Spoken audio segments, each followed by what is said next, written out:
지난 시간 우리 가늠하다 잡힌 여인에 대한 내용을 함께 말씀을 나눴죠.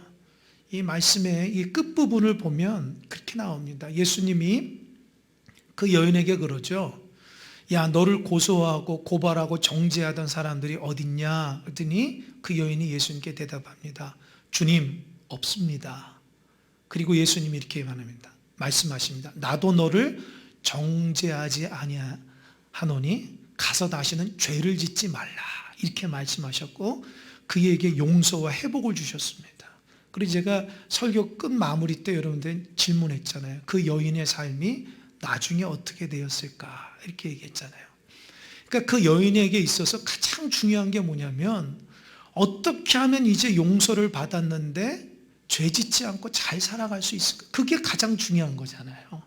그죠? 우리도 마찬가지. 은혜 받고 그 은혜 받은 대로 하나님의 뜻대로 잘 살아가야 되는데 이게 만만치가 않거든요. 그렇잖아요? 그러면서 지난 시간은 말씀을 안 드렸는데 11절까지면 12절에 보면 이렇게 써 있어요. 나는 세상의 빛이다. 나를 따라오는 자는 어두움에 다니지 않고 생명의 빛을 얻으리라 이렇게 얘기해요. 그러니까 여기서 중요한 말씀이 있습니다. 너가 이제 용서함을 받고 회복을 경험했는데 앞으로 죄를 짓지 않으려면 빛 대신 예수님을 잘 따라가야 된다. 이 말씀이 핵심입니다. 아마도 그 여인은 예수님의 그 말씀을 마음속에 새기고 평생도록 주님 따라다니며 어둠에 거하지 않고 빛된 삶을 살았을 것이라 저는 믿습니다. 여러분, 우리도 마찬가지입니다. 주님의 용서와 사랑과 죄의 씻음을 받는 우리가 일상적인 삶 가운데에 어둠에 다니지 않고 빛에 다니려면 주님을 잘 따라다녀야 됩니다. 여러분, 어둠 가운데 있으면 보이지가 않잖아요. 보이지가 않으니까 어때요? 죄를 짓고 싶은 마음이 있는 거예요. 그러나 빛 대신 주님 앞에 있으면 너무 모든 것이 다 발견되기 때문에 나의 부족하고 연약함이 다 보이는 거예요. 내가 어디서 먼지가 있는지 나의 어떤 부분이 부족한지 다 보이니까 날마다 주님을 통해서 나를 깨끗이 씻음 받는 것입니다. 신앙생활을 해도 자기 자신을 모르는 사람이 있어요. 안 됩니다. 자기 자신을 모른다는 것은 내가 빛 대신 주님으로부터 멀어져 있다는 거예요. 어둠 가운데 있으니까 자기의 부족하고 연약함은 보이지가 않는 거예요. 그러나 예수님을 잘 따라다니면 그 빛에 의해서 나의 부족함이 드러난다는 거죠. 여러분, 우리는 완벽한 사람 아닙니다. 늘 부족하고 연약합니다. 그러면 어떻게 해야 되겠어요? 예수님을 통해서 나의 부족함을 자꾸 발견하는 거예요. 그래서 고치면 됩니다. 회개하면 됩니다. 새로워지면 됩니다. 그것이 지난 시간의 말씀의 핵심입니다. 오늘 말씀은 그 말씀 이어서 나오는 말씀이에요. 날 때부터 보이지 않는 그 사람을 만나게 되는 거예요.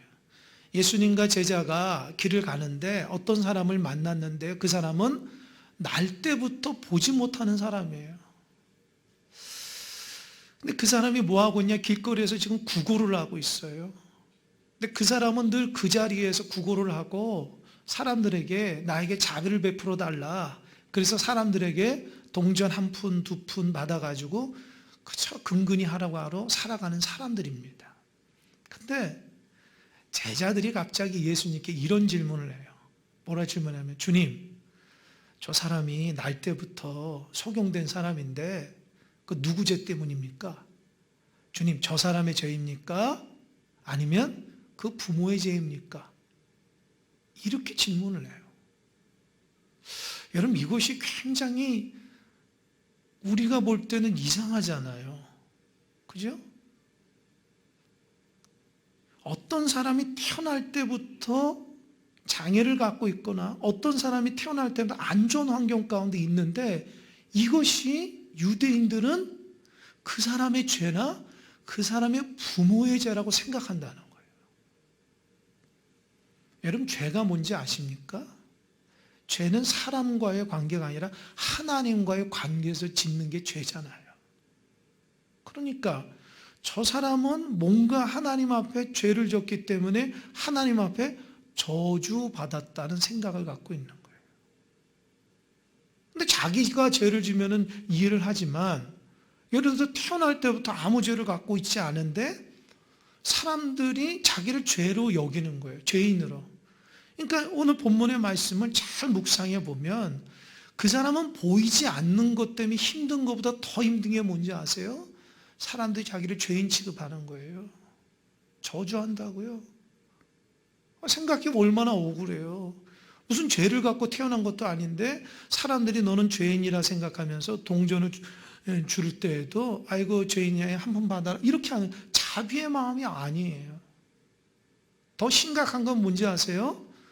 사람들이 지나가면서 동전 한 번 주면서 이런다고 아유 어쩌죠 제 부모는 무슨 죄를 졌기에 저렇게 자식이 저런가 이런 소리를 들을 때마다 그 맹인의 마음이 얼마나 찢어지겠어요. 아니 여러분이라면 생각해 보세요. 내가 부모 잘못 만나서 부모의 죄를 그대로 안고 태어났기 때문에 내가 이렇게 저주받은 인생으로 살아갔다라고 생각하면은 여러분 살고 싶겠어요? 살고 싶지 않을 거라고요. 그러니까 그 마음속에 부모를 향한 원망과 자기 자신에 대한 저주와 그렇게 인생을 살아간다고요. 아주 고통스러운 인생이라고요. 그래도 어떻게 해요? 목숨이 붙어 있으니까 살아야 되잖아요. 그러니까 어떻게 해요? 구걸하는 거예요. 구걸하는데도 이런 보이지 않기 때문에 자기 마음대로 거기에서 앉아서 구걸할 수가 없잖아요. 누군가로부터 도움을 받아야 돼요. 그것마저도 얼마나 힘들겠어요. 그러니까 여러분 오늘 본문의 말씀이 여러분이 어떻게 다가오는지 모르지만 제가 한 주간 동안 말씀 묵상하면서 이 영혼이 너무 불쌍한 거예요. 같이 이 땅에 태어났지만 누구는 멀쩡하게 다 보이며 사는데 누구는 보지도 못하고 암흑 가운데 사는 거예요. 그리고 중요한 것은 보이지 않는 것 때문이 아니라 사람들이 자꾸 나를 죄인 취급하는 거예요. 부모의 죄 때문에 내가 이렇게 됐다고 하니까 속으로 생각하는 거죠. 부모가 무슨 죄를 졌길래 내가 이렇게 저주받았는가. 원망하며 살아가는 거예요. 나이가 점점 들어가서도 이제 뭡니까? 살아가려면 자기 밥값은 해야 되잖아요. 그죠? 그런데 어떻게 해요? 살 수가 없으면 구걸이다 하는 건데 그 구걸하는 것도 남의 도움을 받아서 해야 되는 아주 안타깝고 고통스러운 그런 사람에게 제자들이 주님 저 사람은 저렇게 태어났는데 저 사람 죄입니까? 부모의 죄 이렇게 얘기하니 제자들도 그 사람을 불쌍히 여기는 것이 아니라 죄인 취급한다는 거예요. 그러니까 그 당시에 이렇게 어떤 아주 안 좋은 환경 가운데 있으면 유대인들은 모두 다 이 사람들을 죄의 결과 하나님 앞에 벌하심이다 이렇게 생각하고 있는 거예요. 그때 주님이 어떻게 얘기했을까요? 주님이 뭐라고 그랬냐면 야, 이 사람이 이렇게 태어난 것은 저 사람의 죄거나 부모의 죄가 아니라 그를 통해서 하나님의 일을 나타내려고 한다. 아멘. 여러분 이게 얼마나 소망의 메시지인지 몰라요. 그 당시 유대인들은 어떤 사람이 안 좋은 환경 가운데 있으면 저거 죄져서 그래. 저 사람이나 그의 부모가. 그래서 그 사람이 그렇게 된 것은 죄의 원인이라 생각하면 자꾸 죄를 들춰내고 그 죄인이라 낙인 찍는데 관심이 많은데 주님은 뭐라고 그랬어요? 그 사람이 그렇게 된 것에 대한 죄를 지적하지 않고 그 사람의 그런 환경 가운데서도 하나님의 일을 나타내고자 한다는 거예요. 할렐루야. 혹시 여러분 가운데서 그런 분이 있습니까? 남에게 말 못하고 마음속에 어렵고 고통스러운 환경 가운데 있는 분. 그래서 그것이 무슨 죄인 것처럼 마음속에 죄책감이 느껴지고 내가 부모 잘못 만나서 이렇게 살아간다. 원망하신 분들 있습니까? 그거 아닙니다. 하나님께서 그런 환경일지라도 하나님은 그 환경 가운데 하나님의 일을 나타내고자 하는 거예요. 우리 주님은 소망으로 얘기하는 거예요. 미래를 가지고. 그 당시 유대인들은 과거로 이해하고 죄를 지적하지만 그래서 나는 안 좋은 환경이다 핑계 삼지 마십시오. 하나님은 그런 환경 가운데서도 소망으로 미래로 하나님의 영광을 드러내기 위해서 역사하신다는 거 기억하시기 바랍니다. 아멘. 그러니까 핑계하면 안 돼요. 핑계하면 안 돼요. 제가 이 말씀을 준비하면서 예전에 봤던 책의 내용이 기억이 되는 거예요. 기도하는 마음 가운데 하나님께서 감동을 주시더라고요. 어떤 집사님, 여자 집사님의 내용인데요. 이 분은 어렸을 때에 참 신앙생활 잘하고 기독교 학교를 대학을 갔다는 거예요. 가서 이제 자연스럽게 선교단체에, 대학생 선교단체에 들어가서 활동을 하는데 거기서 은혜를 많이 받은 거예요. 그래서 그 마음속에 나는 평생 저기 다른 나라 고통받는 사람들을 위해서 주의 사랑을 신천하는 선교사가 되겠다. 그렇게 헌신했다고 합니다. 하나님 앞에. 그렇게 날마다 말씀 보고 기도하고 또 선교사의 삶을 꿈을 꾸다가 근데 현실은 녹록지가 않은 거예요. 그러다가 그 선교단체에 있는 어떤 한 형제와 함께 결혼을 하게 됐다고 합니다. 결혼을 하게 되니까 자식이 나니까 어떤 선교사의 꿈을 이룰 수가 없잖아요. 그렇게 살아가는데 자식을 딱 낳는데 첫 번째 하나님 아들을 주신 거예요. 아들을 딱 보니까 그 아들이 좀 이상한 거예요. 장애를 갖고 태어난 거예요. 그러니까 그 여자 집사님이 너무 힘든 거죠. 하나님 주신 첫 번째 선물이 너무 이렇게 어렵고 힘든 환경 가운데 태어나니까 그래도 하나님의 그 은혜 가운데 잘 키웠습니다. 그러다가 하나님께서 그 가정 가운데 이 둘째를 허락해 주셨는데 그 둘째도 아들인데 태어나 보니까 똑같은 장애를 갖고 있더라는 거예요. 그러니까 이 집사님이 절망하는 거예요. 자식을 낳고 몸조리를 해야 되는데 몸조리가 안 되는 거예요. 너무 절망 가운데. 그래서 하나님 앞에 기도한 거, 하나님, 내가 선교사를 서원했지만 하나님이 그것 안 지켰다고 저한테 이렇게 저주하시는 것입니까? 하나님, 우리 하나님이 정말 우리에게 무자비한 자이십니까? 그래서 하나님은 막 따지듯이 기도한대요. 그가 날마다 하나님 앞에 나 이제는 예수님 믿기 싫다고, 어떻게 하나님이 이렇게 무자비하게 나한테 할 수 있냐고. 그러다가 어느 날 기도하는 가운데 하나님 눈물을 주시며 마음에 감동을 주시더래요. 성령님이 그래서 사랑하는 딸아, 마음속에 이렇게, 내가 이 땅 가운데 이렇게 아름답고 귀한 보석 같은 두 자녀를 누구에게 줄까 보다가 너라면 정말 하나님의 사랑으로 이 두 자녀를 아름답게 귀하게 키울 수 있을 것 같아서 내가 너에게 선물로 줬다. 그 음성을 들었다는 거예요.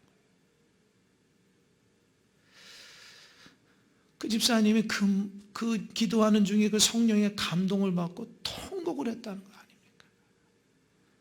나는 그게 하나님 앞에 저주받아가지고 하나님의 나를 벌하심이라고 생각했는데 그게 아니라 오히려 하나님 입장에서는 그 연약하고 부족하고 그 사랑을 받아야 될 그 어린 아이들을 이 땅 가운데 누구한테 주면은 가장 주님의 마음으로 잘 아름답게 키울 수 있을까 했는데 그게 자기라는 것을 하나님이 선물로 주셨다고 하는 그 마음을 받고 하나님 감사합니다. 하나님 감사합니다. 선물로 주신 귀한 자녀, 정말 제가 선교하는 선교사의 마음을 품고 귀한 자녀들 잘 키우겠습니다. 그래서 아주 자녀들을 이쁘게 잘 키웠다는 간증의 글을 읽은 적이 있어요. 여러분, 하나님은 우리에게 소망으로 바라보십니다. 사람들은 그 사람의 죄를 지적하고 그 사람의 과거를 들춰내며 그 사람의 그 어떤 것들을 지적하지만 우리 주님은, 우리 하나님은 그런 환경 가운데 하나님의 일을 드러내고자 하는 뜻이 있음을 아시기 바랍니다. 혹시 여러분 마음속에 생각 가운데 남을 정죄하거나 아니면 자기 자신을 정죄하시는 분 있으면 이제 버리십시오. 하나님의 그런 환경 가운데서도 나를 들어 쓰신다고 하는 하나님의 소망과 하나님의 귀한 사랑이 있다는 것을 깨닫는 여러분 되시길 바랍니다. 주님이 그렇게 얘기하시고 나서 이렇게 얘기합니다. 때가 낮이다. 나를 보내신 분의 일을 내가 우리 함께 감당하자. 어둠이 오면 이거 못한다. 그러면서 주님이 나는 세상의 빛이다. 이 가늠하다 잡힌 여인에 대한 말씀을 마무리했던 그 부분을 이 날때부터 소경되어 태어난 자를 고치기 전에 주님이 또 한 번 얘기하시는 거예요. 그게 뭐예요? 예수님은 세상의 빛이라는 거예요. 이 사람이 지금 어둠 가운데 있지만 사실은 영적으로 어두운 사람은 아니에요. 나중에 이제 뒤에서 나오지만 그가 소문을 듣고 예수님에 대한 믿음을 간직했던 사람이거든요. 이 어둠 가운데 있는 자를 밝혀주십니다. 그때에 예수님이 이 사람을 어떻게 고치나? 여러분이라면 어떻게 고치겠어요? 여러분 말씀을 읽을 때에 묵상할 때에 생각을 하고 봐야 돼요. 그냥 무턱대고 보지 마시고. 저는 이 말씀을 보는데 나 같으면 내가 예수님이라면 그냥 바로 안수해 주겠다. 왜요? 너무 고통스러운 사람이니까. 자기의 죄 때문에 부모의 죄 때문에 인생을 저주하며 살아갔던 그 고통 가운데 사람인데 그냥 안수해 주면 될 거 아니에요. 예수님 그런 능력이 있잖아요. 그런데 성경을 보니까 참 희한하게 고쳐주셔요. 예수님이 땅에 침을 뱉어가지고요, 진흙을 으겨가지고 그의 눈에 탁 바른 다음에 뭐라 하면 실로암 못에 가서 씻으라. 여러분 이게 이해가 됩니까? 저는 이해가 안 돼요. 아니 그 주님이 그냥 고쳐주면 되잖아요. 그리고 특별히 이 사람은 앞이 안 보이잖아요. 앞이 안 보이는 사람한테 실로암 못에 가서 씻으라고 하는 이게 말이나 되는 거예요? 저는 이 말씀 보면서 참 주님 너무하시네요. 아니 눈이 보이는 사람한테 얘기를 해야지 눈이 보이지 않는 사람한테 어떻게 가서 씻습니까? 이해가 안 돼요. 저는. 여러분 이해가 되십니까? 왜 주님이 그렇게 했냐는 거예요. 예수님은 그 사람의 상황을 몰라서 그랬어요? 아니죠. 다 알고 있어요. 근데 왜 하필 그렇게 했냐는 거예요. 이것이 오늘 말씀의 핵심입니다. 여러분 지난 시간에 실로암이라는 말을 들었죠. 초막절 때에 이스라엘 백성이 하나님 앞에 드려지는 의식 중에 초막절 의식이 있는데 그게 뭐냐면 아침마다 제사장이 황금 주전자를 가지고 실로암 못에 가서 물을 떠서 어떻게 해요? 성전의 뜰에 있는 제단에 붓습니다. 아침마다 하는 거예요. 백성들이 뒤를 따라다니면서 또 다른 제사 나팔을 불면서 종려가지를 흔들면서 그 무슨 의미가 있다고 그래서 세 가지 있다고. 첫 번째 뭐냐? 이스라엘 백성들이 광야 40년 동안 물이 없는 아주 척박한 사막 가운데 살아가는데 도저히 상상할 수 없는 바위에서 물이 나왔듯이 우리 인생의 척박한 환경 가운데서 나의 인생의 목마름을 해결해 주신다는 것을 상징적으로 얘기하는 거예요. 두 번째 뭐라고 그랬어요? 초막절이 끝나면 밀과 보리 농사를 하는데 밀과 보리 농사를 하는데 잘 되기 위해서 어떻게 해요? 하나님 앞에 이른비를 내려주십시오. 그래야지 풍성해질 수 있어요. 그렇게 하나님 앞에 제단에 물을 붓는 것은 이른비를 이처럼 내려달라고 하는 우리의 삶을 풍성하게 해달라고 소망을 담아서 하는 거라고 하죠. 세 번째 뭐예요? 성령의 기름 부음이 우리 가운데 있는데 하나님께서 우리에게 주신 메시아를 그 죄의 문제를 해결해 주는 메시아를 속히 주십시오라는 의미에서 실로암 못에 있는 물을 떠다가 제단에 붙는 거예요. 그러니까 우리가 생각하는 실로암이라는 생각과 유대인이 생각하는 실로암은 느낌이 다르다는 거예요. 우리가 생각하는 무슨 뭐 한강, 영산강 그거하고 뭐 다른 나라 사람들이 우리 생각하는 다르듯이 그들이 생각하고 있는 실로암은 인생의 목마름을 해결해주고 삶을 풍요롭게 해주고 나의 죄의 문제를 해결해 주시는 구원자와 같은 의미가 실로암이라는 거예요. 이해하셨죠? 두 번째가 중요해요. 이건 한번 읽어봐야 돼요. 9장 7절 한번 읽어볼까요? 실로암이라는 의미가 뭐냐? 9장 7절 다 같이 9장 7절 시작.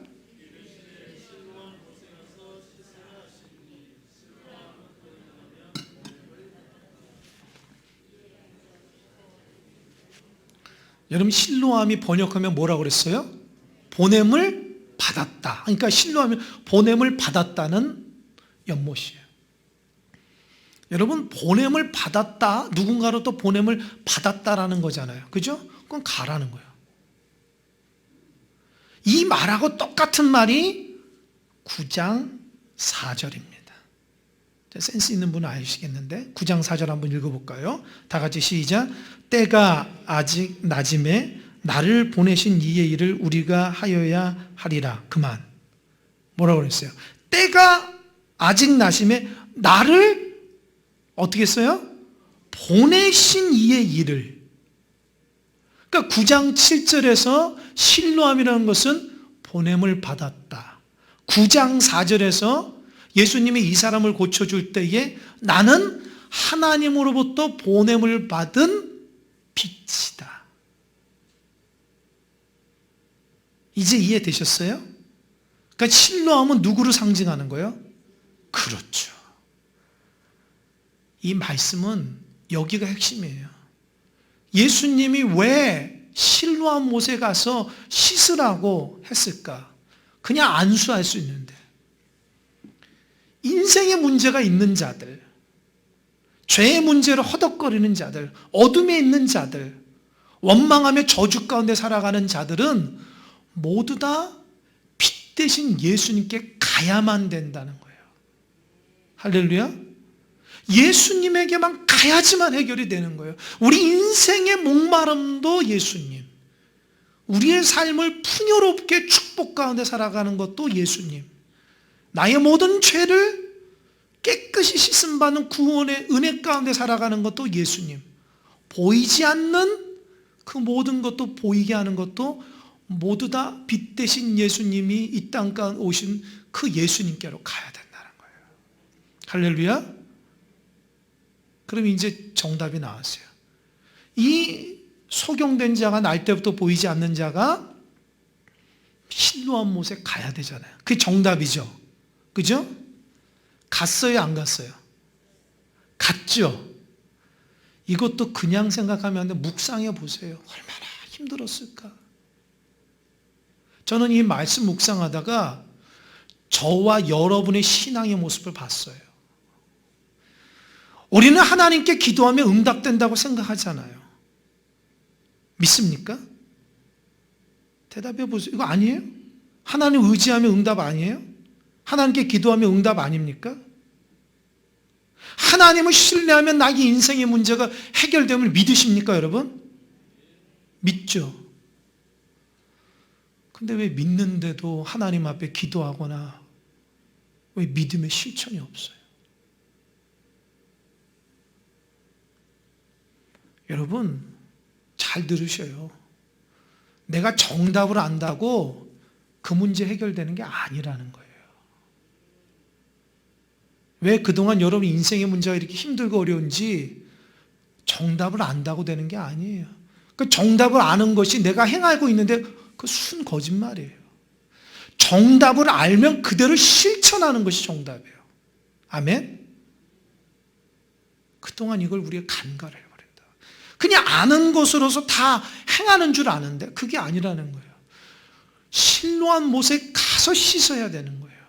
예수님께 나와야 돼요. 예수님께 인생의 문제를 드려야 돼요. 예수님 만나야 돼요. 만나지 않으면 어떻게 해요? 똑같이 어둠 가운데 있는 거예요. 빨리 가야 되는데 날마다 그런 소리만 하고 있는 거예요. 예수님께 가면 예수님 고쳐준다고 했는데 날마다 그런 소리만 하고 가질 않아요. 하나님을 신뢰하면 은혜 주신다는데 의지를 안 해요. 하나님께 나가질 않아요. 왜 우리가 인생의 문제가 해결되지 않고 이렇게 어렵고 힘든 가운데 여기에 있는 그 어둠 가운데 있는 사람처럼 그렇게 살아갈까요? 정답을 알지만 행하질 않아서 그래요. 그러니까 정말 응답받고 축복받는 사람들은 그렇게 행하는 사람이에요. 아까도 얘기했지만 여러분 생각해 보세요. 보이지 않는 사람이 실로암 못에 갈 때까지 그 쉬운 거겠어요? 저는 그렇게 생각해요. 제가 만약 실로암 못에 가라고 주님으로부터 가라고 말한 그 소경이었다면 난 속으로 그렇게 했어요. 아니 도대체 나보러 어떻게 하라고? 아무것도 보이지 않는데 뭐 단추구멍만큼의 보이면 내가 가겠어. 근데 보이지도 않는데 어딜 가라고 나보러? 예수님이 내 손 잡고 가시면 얼마나 좋아? 나를 안 고쳐주시려는 의도인가? 저는 그런 마음으로 주님 앞에 원망하겠어요. 여러분 어때요? 근데 그 사람은 그 원망하지 않았어요. 잘 들으셔요. 여러분도 삶의 원망이 얼마나 많아요. 핑계가 얼마나 많아요. 주님 이런 것 때문에 못합니다. 저런 것 때문에 못합니다. 주님 제가 너무 바빠요. 주님 내가 너무 어려워요. 힘들어요. 얼마나 많은 핑계를 댑니까? 정답이 저기 있는데. 여러분 이 사람이 평생 보이지 않는 이 사람한테 여러분의 핑계를 대보십시오. 야 그건 핑계도 아니야. 난 보이지도 않아. 그래도 어떻게 했어요? 이 사람이 갔다는 거 아닙니까? 어떻게 갔을까요? 그냥 성경을 수동적으로 듣지 마시고 능동적으로 한번 들어보세요. 예수님 말씀 들었죠? 정말 거기 가면 고치면 어떻게 해요? 간 거예요. 가다가 길을 잘못 들면 어떻게 해요? 사람 만나면 보십시오. 저는 실로암 못에 가야 됩니다. 실로암 못이 어딘가요? 저에게 지적을 하면 어디라고 말만 해주세요. 내가 가겠습니다. 그렇게 하겠죠. 그렇게 계속 외치며 가는 거예요.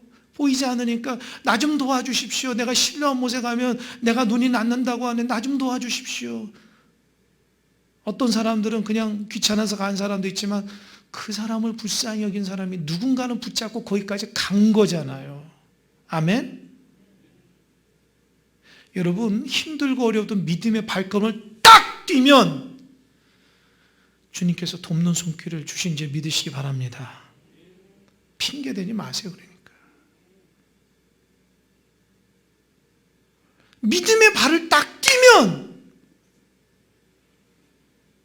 그 뒤로부터 하나님께서 책임져 주시는 거예요. 왜 믿음의 발을 뛰지 않고 핑계대십니까? 정답은 저기에 있는데 하나님 저는요 이렇고 저렇고 다 필요 없어요. 주님께서 그거 들으시는 줄 아세요? 주님은 정답을 너 가서 씻는 게 정답이야. 내 입장에서는 엄청나게 크지만 이 본문의 말씀 보면서 제가 얼마나 부끄러운지 몰라요. 저도 여러 가지로 하나님 앞에 핑계대는 게 많거든요. 하나님 이것 때문에 저것 때문에. 내가 이 말씀 보면서 핑계대지 말자.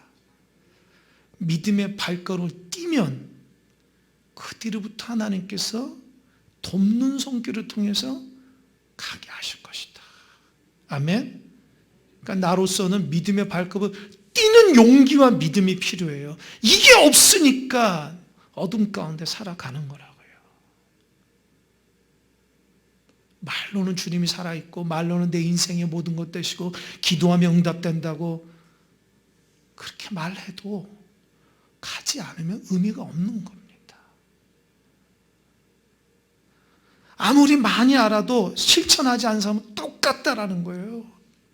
그러나 내가 지식이 부족하고 믿음이 부족하지만 신앙이 연륜이 부족하지만 이 소경처럼 주의 말씀 듣고 한 발짝을 뛰면 남보다 엄청나게 많이 앞서간다는 거 잊지 마시기 바랍니다. 그러니까 여러분의 입술에서 믿음의 입술이 돼야 돼요. 핑계대면 안 돼요. 하나님 아시죠? 여러분 정말 핑계대면요, 그 핑계 때문에 하나님 그렇게 만들어준대요. 모르죠? 자기 말한 대로 되는 거예요. 믿음으로 행하는 사람은 믿음의 열매가 맺기고요, 핑계하면 핑계의 열매가 맺히는 겁니다. 우리 정말 주님의 은혜 가운데 믿음의 길을 가져 탁 가면 얼마나 축복해요. 제가 그래서 이 말씀을 얼마나 큰 은혜를 받는지 몰라요. 나도 믿음의 발걸음을 뛰자. 앞에 아무것도 안 보여요. 증거도 안 보여요. 어두워요. 그러나 주의 말씀을 붙들고 나가면 되는 거예요. 우리는 다 보여야 된다고. 하나님 보이지도 않잖아요. 환경이 다 조성도 안 됐잖아요. 주님 입장에서는 핑계대지 마. 그냥 말씀 붙들고 발걸음 뛰어. 그럼 내가 해줄게. 아멘? 그게 믿음입니다. 그게 신앙인이죠. 그렇지 않으면 세상 사람 똑같은 거 아닙니까? 믿음 없이 신앙생활하는 사람, 세상 사람은 똑같은 거죠.